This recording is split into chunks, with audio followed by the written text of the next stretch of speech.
Assalamualaikum warahmatullahi wabarakatuh. Salam sejahtera Datuk Yang di-Pertua dan ahli-ahli yang berhormat sekalian.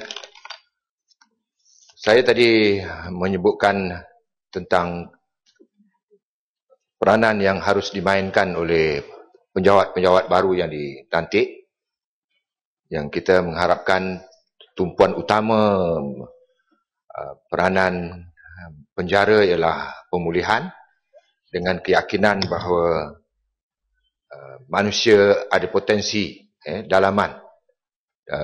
Kalau saya habiskan satu ayat dulu, manusia ada potensi untuk dipulihkan. Dan oleh kerana itu peranannya, itu keyakinannya dan peranan baru yang patut dimainkan, dan ini memperkukuhkan apa yang diharapkan oleh menteri yang dinyatakan ada pendekatan baru dalam pemulihan banduan. Jadi kita mengharapkan ada latihan-latihan khusus yang diberikan kepada penjawat-penjawat dalam penjara supaya dapat melaksanakan tugas pemulihan ini dengan lebih baik. Silakan. Terima kasih saya ucapkan kepada Yang Berhormat Datuk Fahad. Saya amat tertarik dengan hujah Yang Berhormat berkaitan dengan isu pemulihan akhlak pada banduan-banduan. Dan saya juga difahamkan bahawa pada masa ini kita mempunyai lebih daripada 40,000 orang banduan di seluruh negara kita. Dan saya rasa jumlah 40,000 ini adalah satu jumlah yang sangat besar, dan kita boleh menganggap ini sebagai kita kerugian guna tenaga sebanyak 40,000 orang yang sepatutnya berada di luar dan memberi sumbangan kepada ekonomi negara kita, tapi mereka jadi banduan dan potensi mereka tidak dapat digunakan sepenuhnya. Saya juga difahamkan bahawa Jabatan Penjara Malaysia mempunyai program-program tertentu untuk memberi latihan kepada banduan-banduan ini menggunakan sektor swasta. Dan saya rasa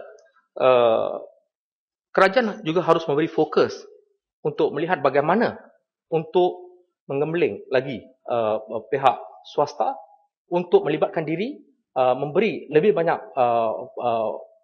program untuk bukan saja memulih, malah memberi peluang kepada mereka apabila mereka keluar nanti dapat menyesuaikan diri dengan masyarakat. Dan saya juga rasa kerajaan harus memberi insentif-insentif tertentu kepada pihak swasta yang datang ke hadapan untuk membantu banduan dalam supaya mereka juga dapat memberi sumbangan kepada keluaran negara pada masa hadapan. Apa pandangan Yang Berhormat berkaitan dengan perkara ini? Terima kasih.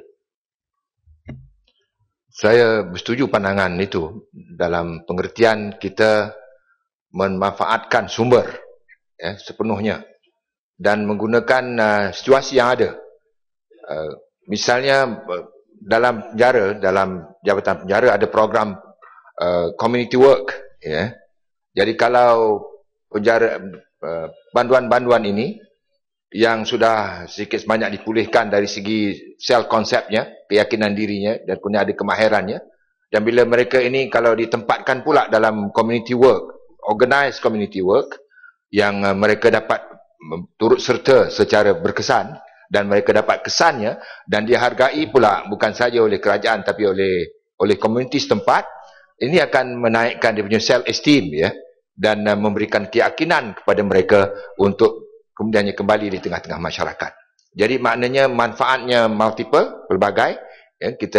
Kalau kita libatkan mereka dalam community work, libatkan pihak-pihak tertentu, NGO, pihak swasta melatih mereka dan memberikan pula gerak kerja tertentu yang berfokus dalam satu-satu kawasan, dan ini mereka dapat membangun, memberikan peluang kepada NGO dan swasta turut serta membangun, memberikan peluang kepada masyarakat dapat manfaat daripada ini, dan sekaligus menaikkan self esteem pada banduan ini dan keyakinan dirinya untuk turut serta dalam masyarakat. Kemudian sekaligus nanti kita juga dapat mengurangkan kos dalam banyak hal.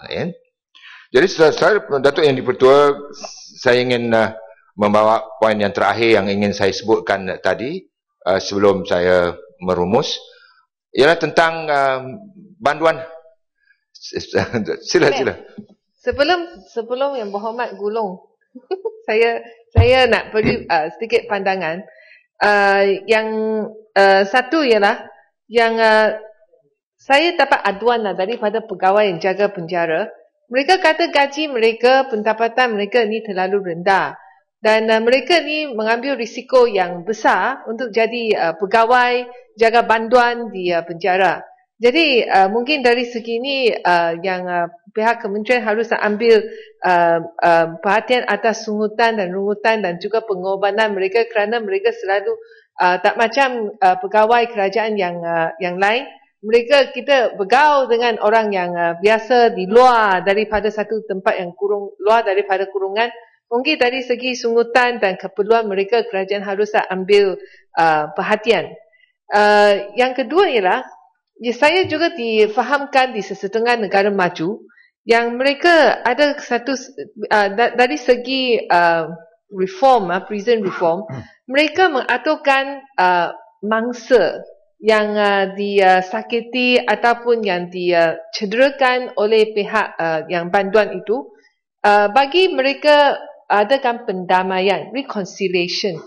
Dan kadang-kadang yang dengan cara macam ini, ia mencetuskan, kita kata, conscience bantuan itu yang bersalah itu, bila dia lihat macam mana dia dulu di luar penjara, sebelum dia masuk penjara, macam mana dia mencederakan dan menyakiti yang mangsa dan juga keluarganya. Jadi ini boleh lebih membantu yang dari segi psikologi yang pihak bantuan itu untuk menjauhi jenayah dan bertaubat lah. Apakah pandangan Yang Berhormat pada dua cadangan saya? Terima kasih si Putih. Saya seronok pasal beliau juga setuju tentang konsep taubat itu. Walaupun ramai orang dia tahu buat. Saya setuju dari segi, kalau boleh saya rumuskan, pendekatan yang kita cadangkan kepada pihak penjara ini ialah pendekatan humane approach, pendekatan kemanusiaan, melayan manusia sebagai manusia. Manusia ada hati, ada perasaan, ada fikiran, ada harga diri, mereka dilayan begitu. Jadi oleh kerana itu, kita fikir yang disebut oleh yang YB Putih tadi tentang pendamaian. Jadi kalau kita again touch the heart, kita sentuh hatinya, kita sentuh jiwa dan perasaannya, itu lebih mungkin mereka itu untuk kembali kepada kepangkal jalan. Jadi oleh kerana itu, kita ingin sebutkan tadi tentang latihan kepada pegawai-pegawai penjara ini harus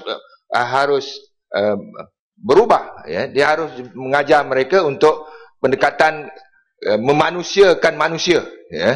Pendekatan pendidikan, pendekatan kaunseling, pendekatan menganggap mereka ini semuanya ada potensi untuk jadi baik. So supaya mereka tidak prejudice. Kalau kita sendiri sebenarnya, kalau kita dah prejudice melihat seseorang itu cara buruk, kita bercakap pun suara pun buruk bunyinya. Kita tengok pun kita nampak dia buruk je. Jadi kalau kita boleh merubah persepsi pegawai-pegawai ini juga, tentu ini bermulai daripada kerajaan sendiri, pemerintah sendiri, kita boleh merubah, boleh bawa banyak perubahan. Datuk Yang di-Pertua, saya menyebutkan tadi tentang program yang nak dilaksanakan ini tentang pemindahan warga asing yang dalam penjara. Saya fikir ini memang perlu disegerakan, dan kita menyokong kuat tentang langkah ini. Kita bukan saja sebenarnya harus memindahkan mereka segera, tapi kita kena memikirkan langkah-langkah komprehensif supaya warga asing tidak masuk tempat kita berduyun-duyun. Saya selalu balik ke Batu Pahat, Datuk Yang di-Pertua, dan sering dibawa oleh kawan-kawan lalu kat Batu Pahat. Ada tengok ni, kalau hujung minggu, ada tengah-tengah kawasan itu dia jadi macam kawasan daripada Bangladesh. Semua orang Bangladesh saja. Baru ni saya diberitahu tentang bulan Hari Raya Idul Adha. Sembahyang di sepanjang jalan Caukit itu penuh rakan-rakan kita pendatang asing daripada Bangladesh. Ya. Maksud saya, Datuk Yang Di-Pertua, kalau jumlah yang datang ini kita tidak sekat, maka sebanyak mana yang kita hantar keluar pun nanti yang dah masuk dalam penjara, dia sebenarnya tidak akan merubah keadaan. Dan situasi ini sebenarnya sangat membimbangkan. Ya. Orang-orang kampung saya kalau hari Ahad dia tak berapa berani nak keluar kat tempat kawasan itu. Ya. Dia tengok ini lebih bahaya. Dan kalau cuti panjang pun, ya, kawan-kawan kita, rakan-rakan kita tidak berani nak pergi dekat pusat-pusat membeli belah di Kuala Lumpur kerana kebanyakannya orang mereka. Lagi jauh, baunya pun dah bau mereka. Eh? Jadi, Datuk Pengerusi, Datuk Yang Di-Pertua, cadangan kita, selain dari pendekatan memindahkan yang dalam penjara ini, ialah pendekatan komprehensif terhadap pendatang asing, ya, yang kita tak tahu berapa jumlahnya. Walaupun jumlah resmi yang disebutkan, sebenarnya jumlah tidak resmi, saya fikir mungkin berganda daripada itu. Ya. So, jadi oleh kerana itu, saya fikir pendekatan terhadap pendatang asing ini pendekatan yang komprehensif dan kebetulan ianya di bawah satu kementerian yang sama, jadi seharusnya melihat pendekatan-pendekatan lain juga.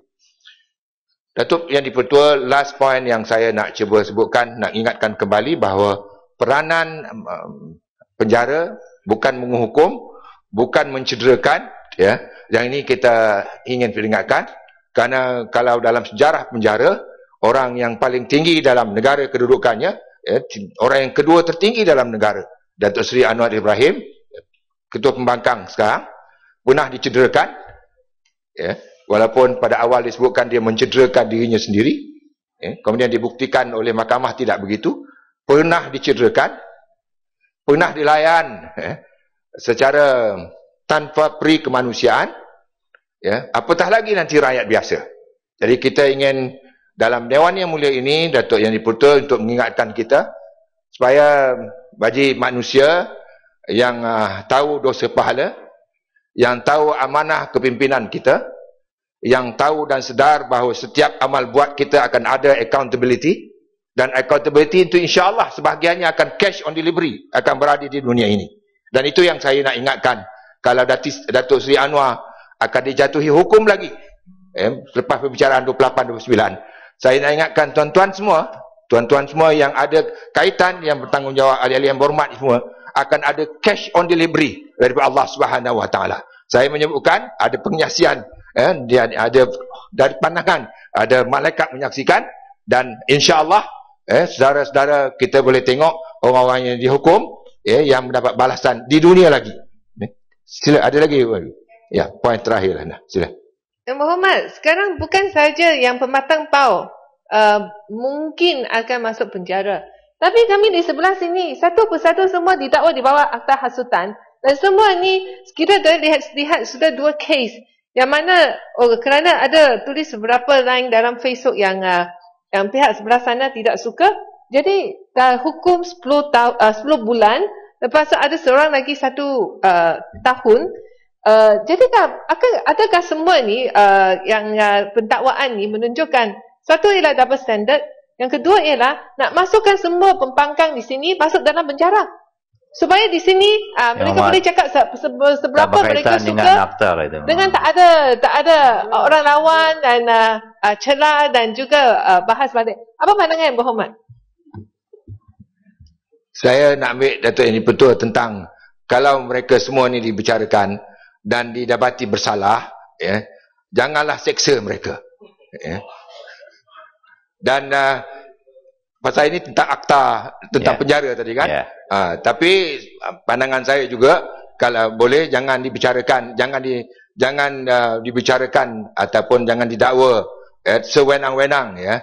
Kita akan bincang ini bab lain lah nanti insya-Allah. Jadi Datuk Yang Di-Pertua, dengan peringatan bahawa setiap program yang kita adakan akhirnya ialah untuk kesejahteraan masyarakat, kesejahteraan rakyat, untuk kebaikan bersama.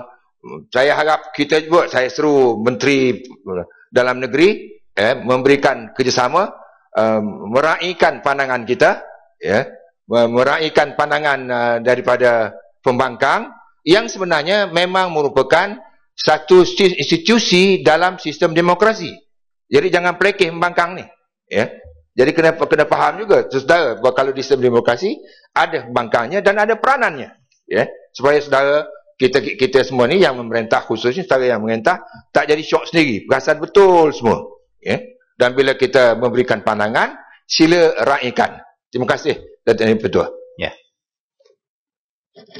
Ya, Muhammad Jelun.